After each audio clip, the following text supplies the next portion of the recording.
So, very good morning to all of you. Moving further on our next lecture, next session on fluid mechanics.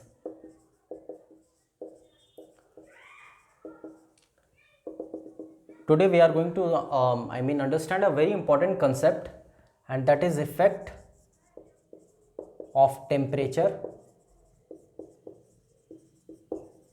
on kinematic viscosity. Okay, effect of temperature on kinematic viscosity.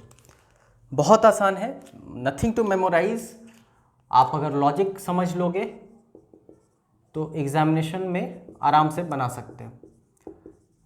इस पर बहुत objective questions आते हैं आपके.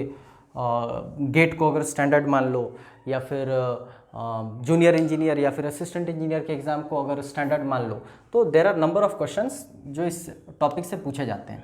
अब kinematic viscosity होता क्या है? तो काइनेमेटिक विस्कोसिटी होता है डायनामिक विस्कोसिटी, और इसमें एक और टर्म होता है डेंसिटी. इसका ये अर्थ हुआ, अच्छा फिर से, this is a prerequisite कि फ्लूइड में we have liquid as well as gas. तो ये तो हर बार हम लोग मानकर चलेंगे. तो काइनेमेटिक विस्कोसिटी होता है डायनामिक विस्कोसिटी बाय डेंसिटी. हमको देखना है टेम्परेचर का इफेक्ट काइनेमेटिक विस्कोसिटी पे. दैट मीन्स आप अगर लॉजिक लगाओगे तो टेम्परेचर का इफेक्ट अगर डायनामिक विस्कोसिटी पर हम समझ गए, टेम्परेचर का इफेक्ट डेंसिटी पर हम समझ गए, तो बट ऑब्वियस है काइनेमेटिक विस्कोसिटी पर हम टेम्परेचर का प्रभाव जान सकते हैं. तो अगर हम लोग बात करें इफेक्ट ऑफ टेम्परेचर, बहुत आसान है. Effect of temperature on dynamic viscosity. Let us suppose, okay, तो आप कहोगे फॉर लिक्विड, फिर से डायनामिक विस्कोसिटी के पीछे रीजन क्या होता है? आप बोले मॉलिक्यूलर बॉन्डिंग, एक लेयर दूसरे लेयर के बीच में, वो कोहेशन वाला कंसेप्ट. लिक्विड्स के बारे में हम बात करें तो for liquid molecular bonding is the basic, कह सकते हो, cause for the dynamic viscosity. अब हम इंक्रीज क्या कर रहे हैं? टेम्परेचर इंक्रीज करें. इफेक्ट ऑफ टेम्परेचर है, मतलब हम ऐसा मानकर चलेंगे कि टेम्परेचर बढ़ेगा तो क्या होगा. आप उसका विपरीत उल्टा समझ सकते हो कि घटेगा तो उसका कन्वर्स होगा. तो फॉर लिक्विड आप कहोगे increase in temperature, common sense आप लगाओ.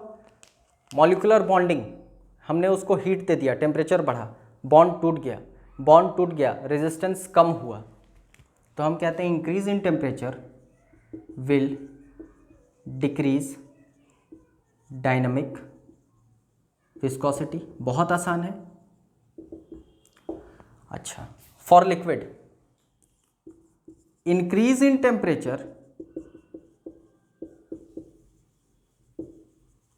Decreases density. फाइन. आपको वो एग्जाम्पल याद आ रहा होगा जिसमें हम लोग बात किए थे पेट्रोल, इनफैक्ट पेट्रोल वाला, ओके, कि रात को पेट्रोल अगर भरवाने जाओगे तो थोड़ा ये एफिशिएंसी ज़्यादा मिलती है. रीज़न बिहाइंड कि मॉलिक्यूल्स, नंबर ऑफ मॉलिक्यूल्स बढ़ जाते हैं, ओके. लेकिन उस वक्त आप देखे थे कि बहुत सब्सटेंशियल फ़र्क नहीं आता है डेंसिटी में. हम लोग लिक्विड की बात कर रहे हैं, मतलब लिक्विड की डेंसिटी करीब करीब कांस्टेंट होती है. थोड़ा सा मार्जिनल चेंज दिखता है, सब्सटेंशियल चेंज नहीं दिखता है. तो टेम्परेचर कम रहा है, बट हम यहाँ कहेंगे वेरी मार्जिनली,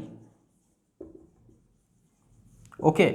तो you can say it to be a constant. बहुत आसान है. अब तो मेरा काम बन गया. अब काइनेमेटिक विस्कोसिटी पर हमको इफेक्ट चाहिए, ओके. लिक्विड की बात हो रही है, तो अब जरा सोचकर बताओ कि काइनेमेटिक विस्कोसिटी पर इंक्रीज इन टेम्परेचर या इफेक्ट ऑफ टेम्परेचर क्या होगा अगर काइनेमेटिक विस्कोसिटी, डायनामिक विस्कोसिटी पर टेम्परेचर के बढ़ने से ये फैक्टर क्या हो रहा है? कम हो रहा है, ओके. This is decreasing. आप देखो यहां पर ये टर्म डेंसिटी कम हो रहा है या फिर कांस्टेंट है, तो ओवरऑल क्या होगा? न्यूमरेटर कम हो गया, अगर डिनोमिनेटर मेरा कांस्टेंट है या उसमें बड़ा मार्जिनल चेंज हुआ, सब्सटेंशियल चेंज नहीं हुआ, तो ये पूरा फैक्टर पर क्या इफेक्ट पड़ेगा, आप बोलोगे कि कमेगा। Hence we can say kinematic viscosity will decrease on increase in temperature. I hope things are very clear. Okay, बहुत आसान है। टेम्परेचर के बढ़ने से काइनेमेटिक विस्कोसिटी ऑफ, ध्यान रहे, this is the most important thing of liquid will decrease on increase in temperature. ये दो टर्म बहुत इंपॉर्टेंट है, इस पर मल्टीपल टाइम्स एग्जाम में क्वेश्चन पूछे जा चुके हैं। ओके, कि टेम्परेचर बढ़ाओगे तो काइनेमेटिक विस्कोसिटी डिक्रीज होगी। अब सबसे मजे की बात, हम लोग क्या पढ़े थे, डायनामिक विस्कोसिटी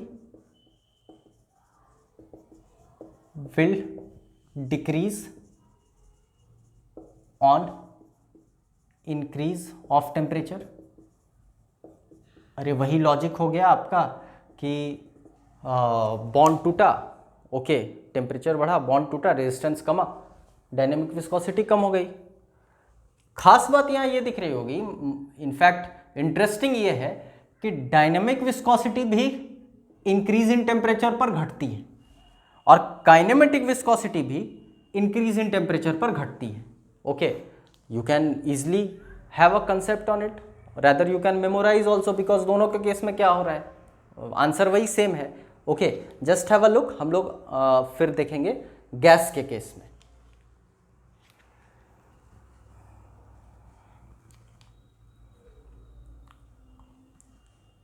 एनीवेज,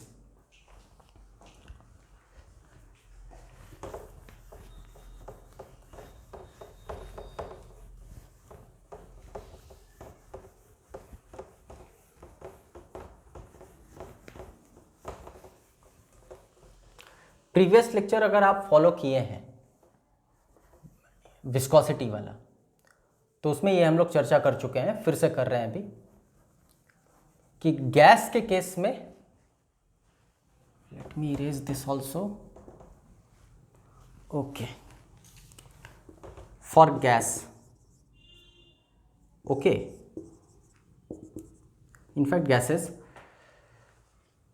हम लोग बात किए थे, पहले देखते हैं डायनामिक विस्कोसिटी पर क्या प्रभाव पड़ता है। ओके, फिर से आप कॉज पे आओ कि डायनामिक विस्कोसिटी आखिर में होता क्यों है, तो आप बोले थे मॉलिक्यूलर कोलिशन। मॉलिक्यूलर कोलिशन, जितना टेम्परेचर देंगे रैंडमनेस बढ़ेगा, फाइन, और रैंडमनेस बढ़ेगा तो सब एक दूसरे से टकराएगा जाकर, तो वो कोलिशन ज़्यादा होगा, मोमेंटम ट्रांसफर ज़्यादा होगा। Hence but obvious dynamic viscosity will increase on increase of temperature, we can say, okay, मतलब ये वाला तो हम समझ गए क्या हो रहा है, बढ़ रहा है। ओके, अब आते हैं डेंसिटी पर।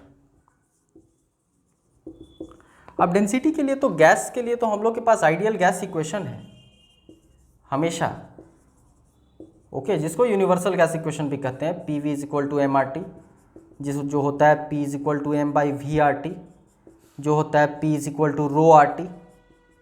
आई hope things are very clear. यहीं पर आपको दिख रहा होगा, rho bears inverse relation with time, sorry temperature, hence density will, बताओ टेम्परेचर बढ़ा तो डेंसिटी कमा, decrease on increase of temperature.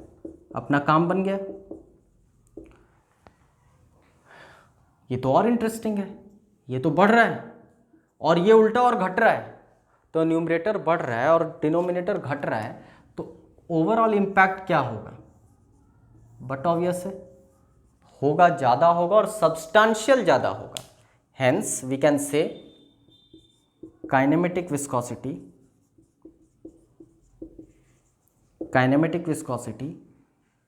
will increase substantially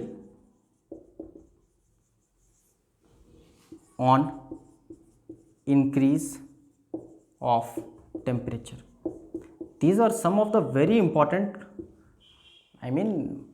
important questions for any sort of examination. Okay, either it be junior engineer, either it be assistant engineer, either it be standard examination of GATE, rather these are the interview pro question. Technical round में आपसे इस तरह के सवाल पूछे जा सकते हैं.